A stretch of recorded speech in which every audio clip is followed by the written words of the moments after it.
For your next course, we will be serving your fresh coconut ceviche. So first up, we have our main ingredient, which is the white snapper fish. We have your fresh calamansi juice. We have tiger's milk. We have some corn, fresh chopped chilies, fresh chopped cilantro, roasted cashew nuts. We have some pickled papaya, and then we'll have some salt and whole calamansi. So first, we'll mix our fresh calamansi juice together with our snapper fish, our tiger's milk. We'll put some corn.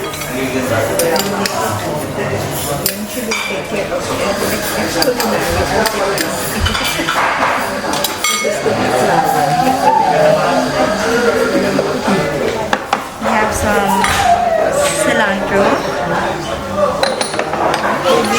chopped chilies,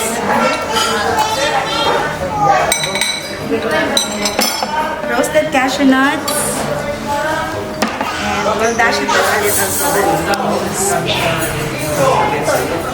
Mix it together.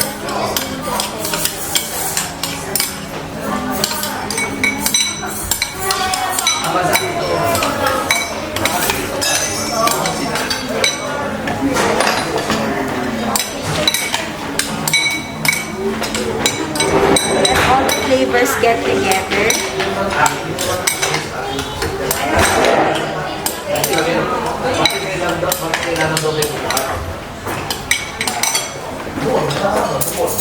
And then we'll get some of our calamansi.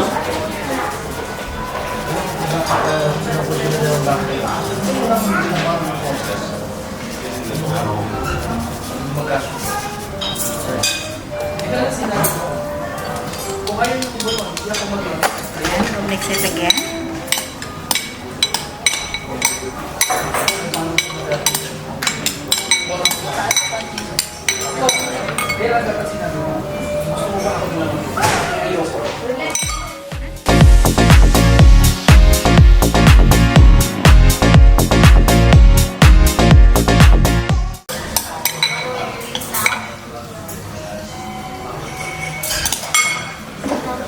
We'll top it with our fresh pickled papaya on top to add more color and flavor also. And lastly, we'll put some greens, peel leaves for garnish. There you have your fresh coconut ceviche.